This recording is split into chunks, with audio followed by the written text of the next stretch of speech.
Excusez-moi, parce que ma Bible est tellement gentille.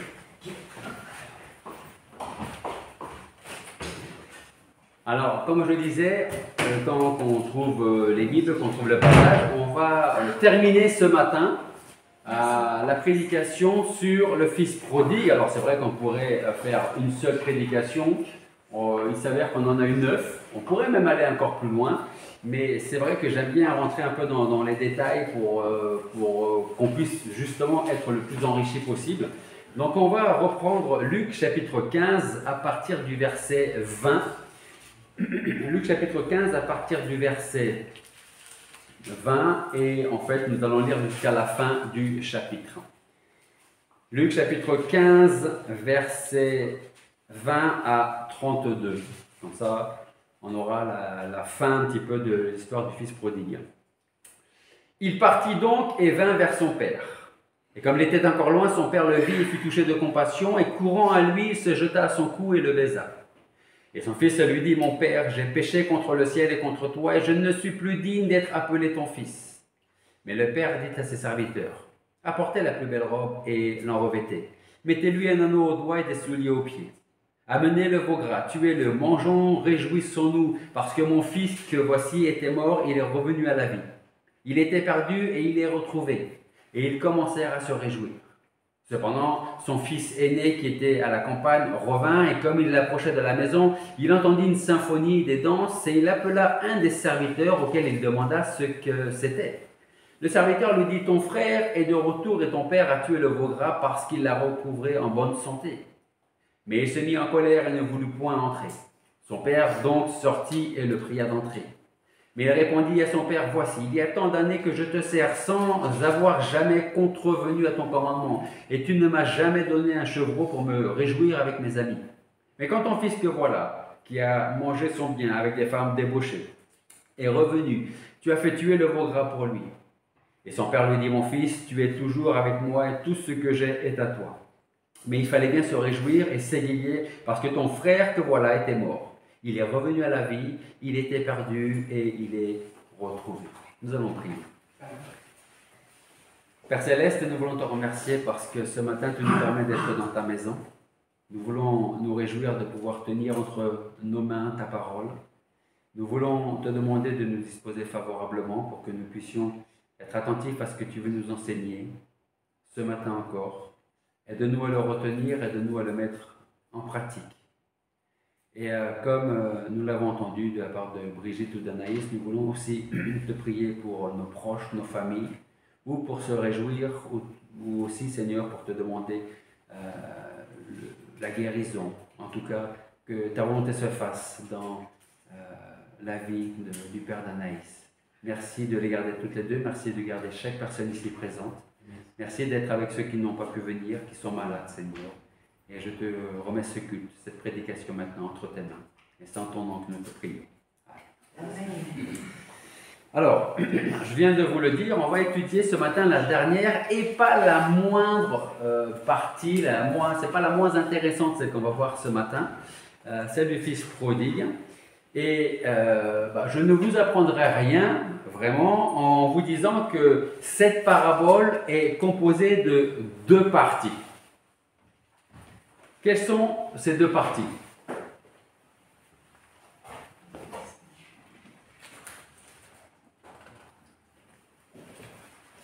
Est-ce que vous vous en souvenez?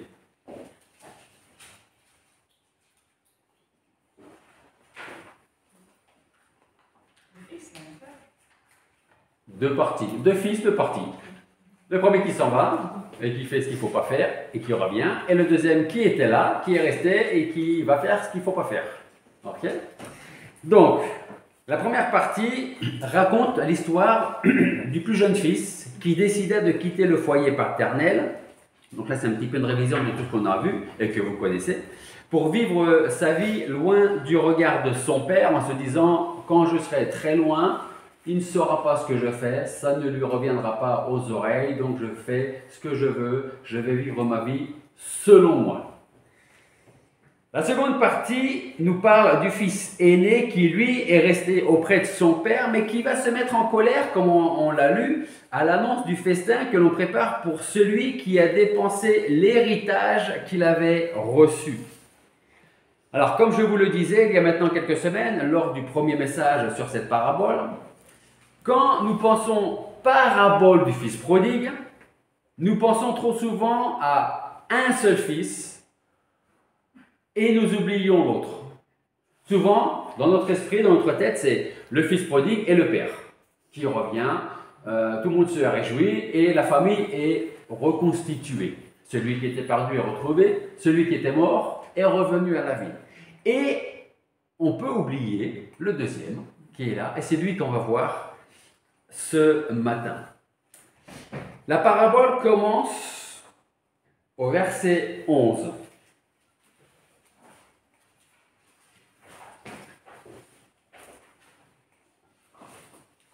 Et durant 14 versets, on ne va rien savoir du fils aîné.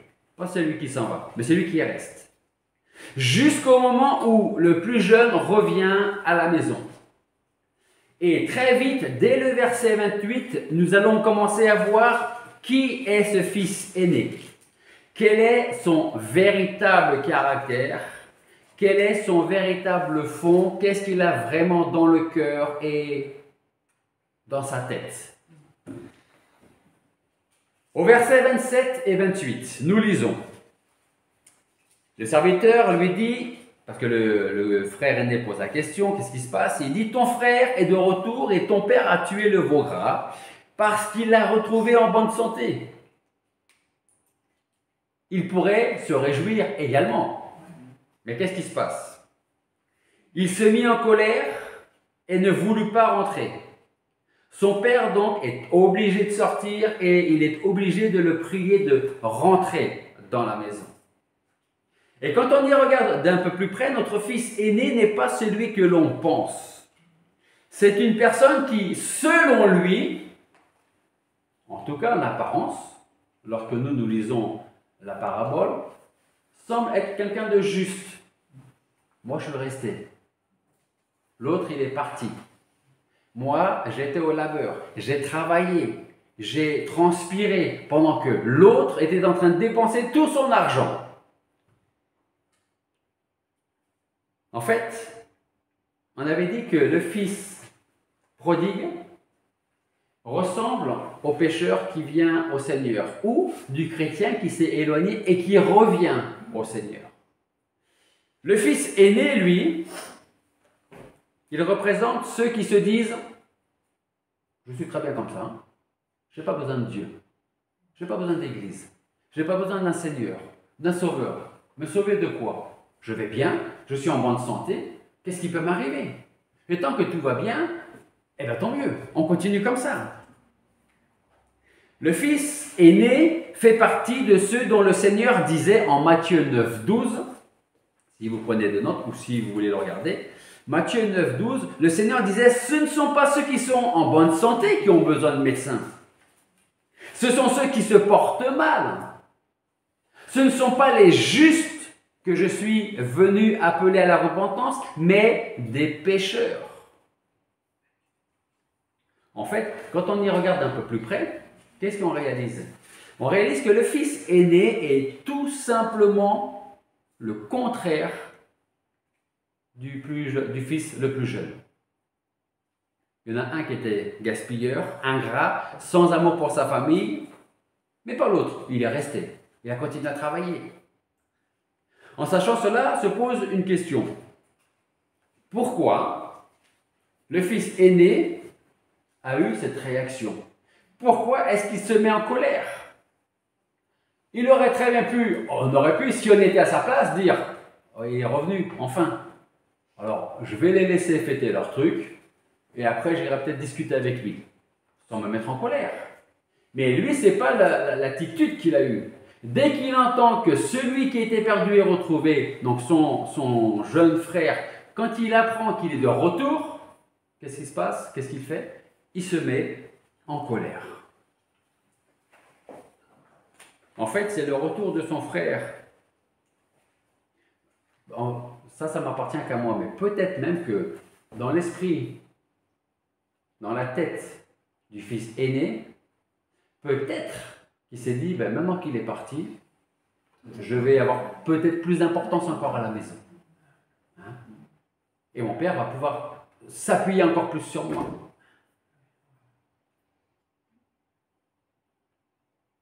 Le retour de son frère qui est transformé, est vraiment repentant, et à nouveau soumis à l'autorité du Père, va mettre en lumière la véritable nature du fils aîné. En fait, le fils aîné, celui qui était resté, n'avait pas tout compris.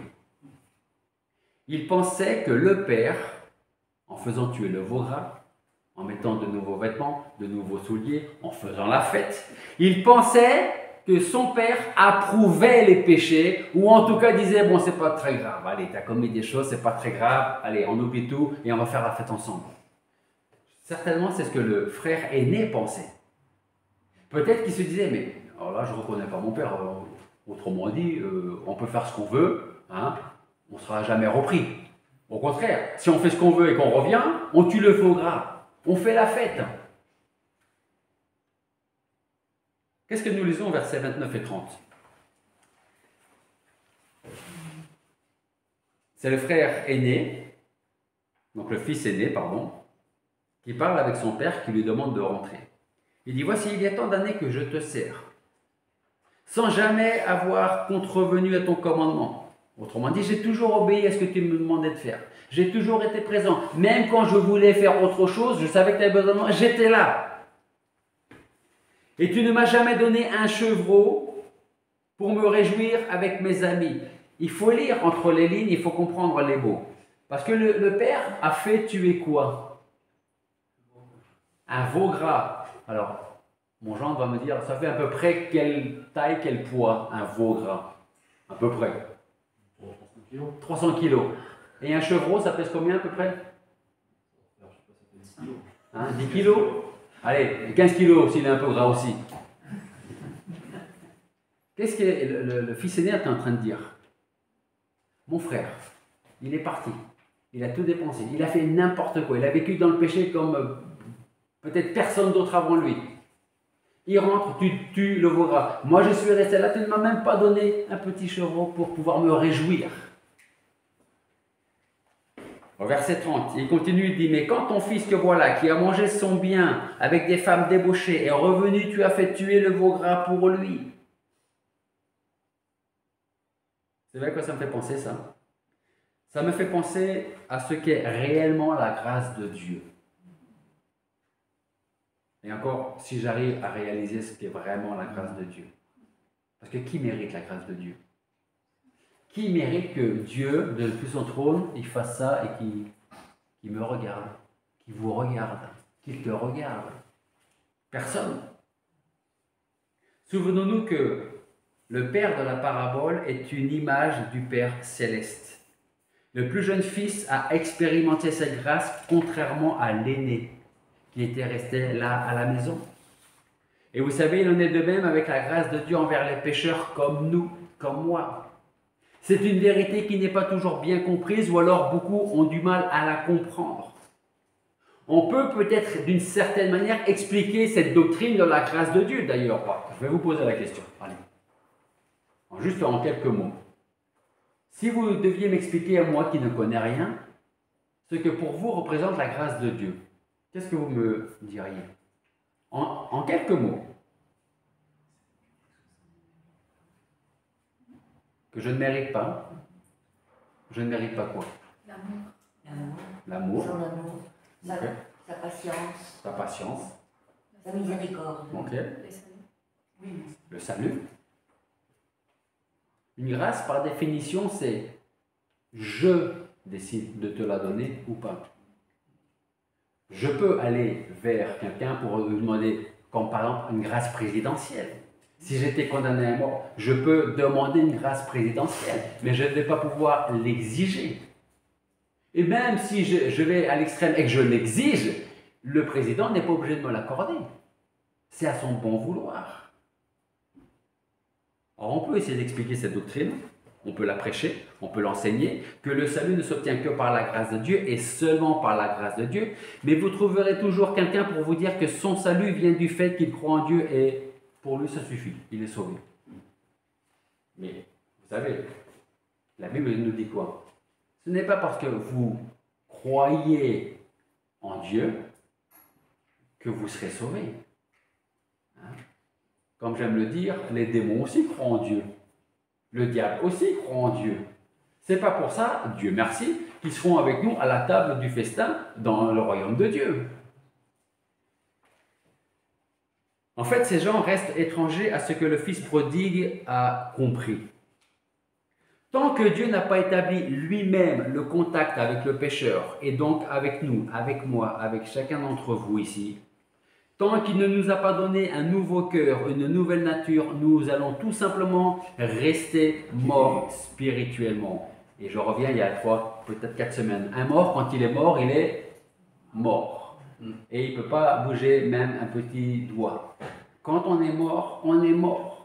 On ne pense plus, on ne réfléchit plus, on n'a plus de sentiments, on n'a plus de désir, on n'a plus de volonté, on est mort.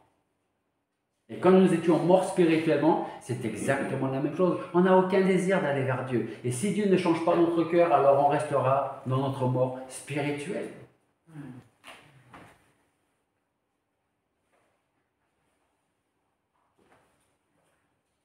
En examinant à présent de plus près les deux frères, nous remarquerons que si le plus jeune, le fils prodigue, se savait lié à son père par ce lien de grâce, l'aîné, lui, l'était, comme il le dit lui-même, par des obligations légales. C'est-à-dire que le fils prodigue, il sait maintenant qu'en revenant, il est sous la bonne grâce de son père. Le frère aîné, le fils aîné, il dit, moi je suis là par obligation. C'est ce qu'il dit dans les versets 28 et 29 et 30. Il dit, je suis resté là parce que quelque part tu m'as demandé de rester là. Donc j'étais sous tes ordres. J'obéissais à ce que tu me demandais. Il y en avait un qui était sous la grâce, un qui était sous la loi. De ce fait, nous pouvons dire que la différence de vie entre les deux frères est énorme. Le plus âgé menait très certainement une vie plutôt droite et mieux construite que celui qui était parti dépenser son argent. Mais ils ont tous les deux un point en commun. Comme on l'avait dit tout au début dans la première prédication. Ils sont complètement différents, mais ils ont un point en commun. Tous les deux sont pécheurs. Il y en a un qui se croit mieux, juste, mais il est juste pécheur.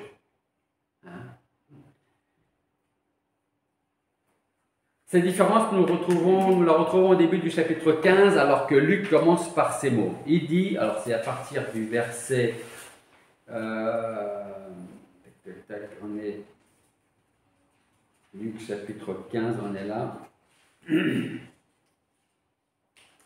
Bon, verset 1, même verset 1. Luc 15, 1. Nous lisons, tous les péagers et les gens de mauvaise vie s'approchèrent de Jésus pour l'entendre. Verset 2. Les pharisiens, les scribes en murmuraient, disaient, cet homme reçoit les gens de mauvaise vie et mange avec eux. Donc en fait là, Luc commence avec ces mots. Tous les péagers et les gens de mauvaise vie.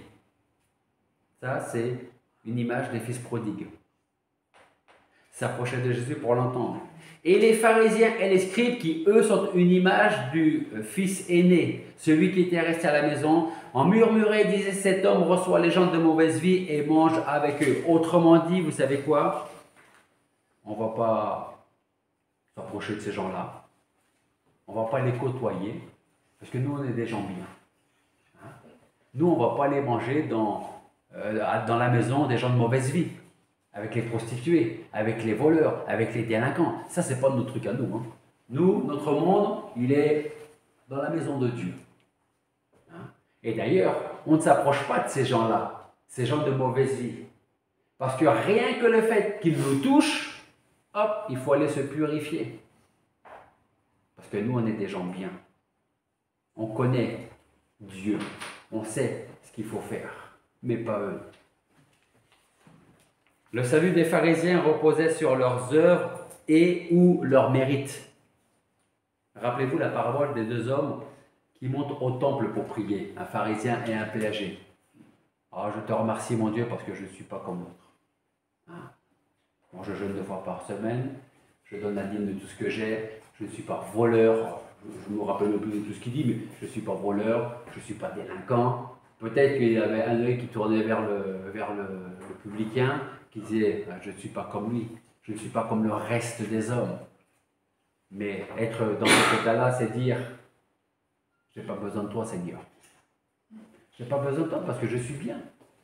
Je ne suis pas comme les autres. Et de l'autre côté, vous avez le publicain qui dit aie pitié de moi qui suis pécheur. Il dit même pas je suis plus grand pécheur que le pharisien qui est à côté. Il se compare à personne. Il est tout seul dans son coin. C'est tout juste s'il a envie de se tenir debout dans la synagogue. C'est tout juste s'il avait même envie de rentrer tellement il se sait pécheur. Et dit aie pitié de moi qui suis pécheur. Voilà quel était le gouffre qui séparait le fils prodigue et le fils aîné. Un se sentait ou se pensait juste et l'autre se savait pécheur.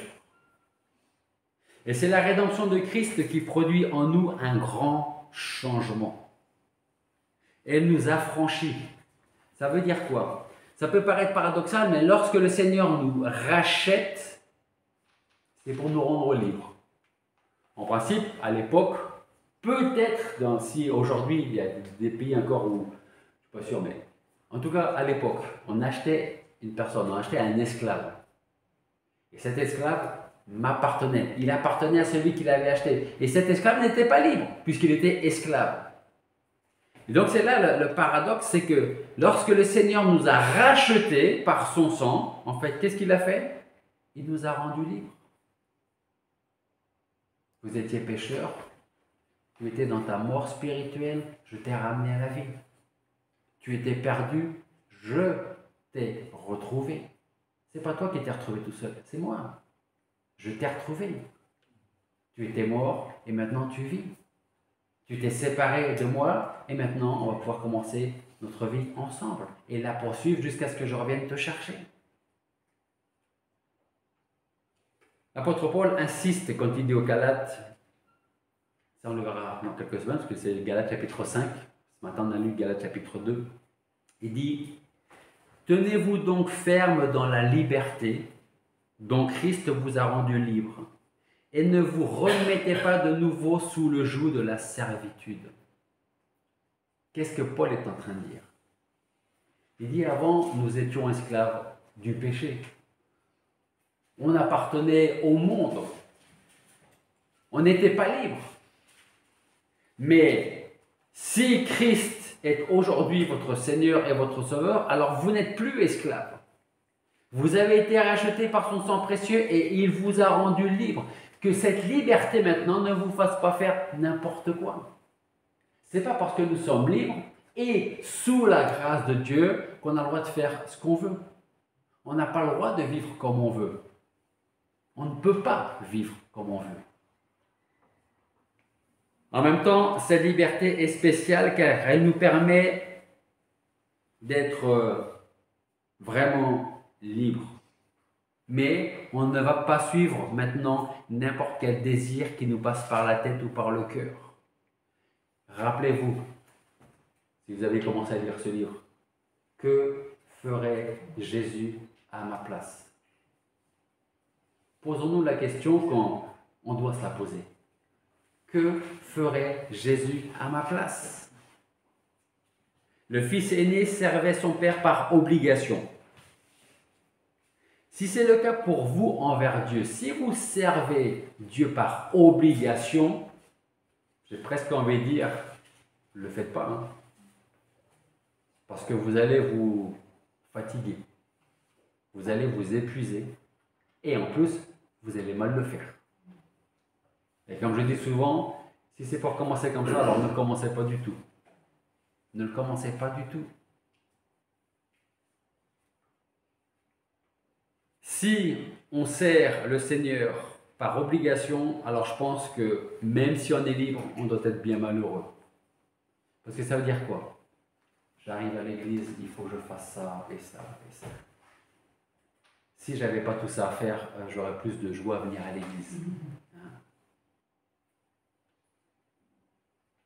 Par contre, si comme le fils prodigue, après son retour, vous voulez servir le Seigneur avec un cœur transformé, alors vous serez heureux de le faire et vous serez bénis au-delà de ce que vous attendez, de ce que vous pensez, de ce que vous espérez. Tu as dit, j'ai reçu plus que ce que je m'attendais. Parce que vous savez quel est notre problème? C'est que on va chercher Dieu, on le descend à notre niveau et on se dit, s'il me bénit, il va me bénir comme moi je pourrais bénir quelqu'un.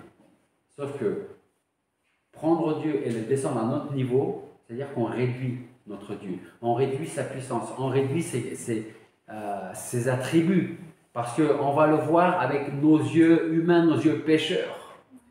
Et c'est ce qui nous empêche parfois de venir au Seigneur, parce qu'on se dit, mais est-ce qu'il va vraiment vouloir me pardonner? Est-ce qu'il va vraiment réussir à faire quelque chose avec moi et pour moi ou pour moi? Oui, il le fera. Ce n'est pas à nous de descendre Dieu vers nous, c'est à nous de monter vers Dieu pour voir sa grandeur, sa splendeur. Et vous allez voir, comme Brigitte, que eh bien, on va recevoir bien plus que ce qu'on attendait. Bien plus. Ça veut dire que si vous recevez, ou si nous recevons bien moins, c'est qu'on a inversé les rôles. Je vais chercher Dieu, hop, et je le prends. Plutôt que de s'agenouiller et monter vers son trône devant lui. Pour conclure cette série, laissez-moi vous encourager à vous tourner vers le Seigneur si ce n'est pas déjà fait. Ayons à cœur le désir de le servir pour sa gloire, car c'est lui qui est venu nous chercher. Il nous a sortis de nos ténèbres dans lesquelles nous étions et même dans lesquelles nous étions morts. Et soyons reconnaissants de pouvoir le connaître et le suivre dès aujourd'hui. Et si vous avez commencé à le suivre, si vous vous êtes engagé à vivre votre vie avec lui, alors je ne peux que vous dire, eh bien, continuez à le faire. Ne vous arrêtez pas. Si à un moment donné vous êtes fatigué, épuisé, parce que ça peut arriver, nous sommes des hommes et des femmes, on saura faire une pause. Ne tombons pas dans le piège de dire je fais une pause de 2 jours, 3 jours, et qu'au bout de 3 ans, on n'a toujours pas repris ce que c'est notre monde de faire. Ça arrive, hein, croyez-moi. Parce qu'on est tellement bien maintenant dans notre pause que c'est comme dans la vie spirituelle. Le chrétien, en principe, devrait ressembler chaque jour un peu plus à Jésus-Christ.